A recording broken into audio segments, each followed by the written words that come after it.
पुण्यं पुण्यां दीर्घमायुरस्तु। लंबोदरस्य विकटो विघ्ननाशो विनायको द्वादशैतानि नामानि अपठे शृणुयादपि संग्रामे संकटे च विघ्नस्तस्य न जायते। प्रसन्नवदनं ध्यायेत् सर्वविघ्नोपशान्तये। सर्वविघ्नहरस्तस्मै गणाधिपतये नमः। शरण्ये त्र्यम्बके गौरी नारायणी नमोस्तुते।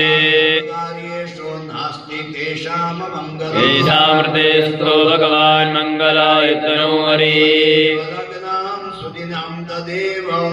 ताराबलं चन्द्रबलं तदेव विद्याबलं देवबलं तदेव। लक्ष्मीपते ते गृहं स्मरामि।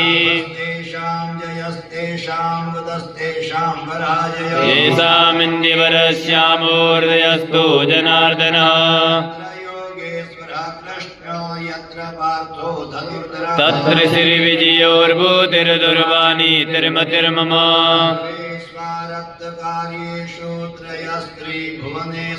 देवादिसन्तुना सिद्धिं ब्रह्मेशा निज जनार्दन। सरस्वती प्रणम्यादो सर्वकार्यार्थसिद्धये।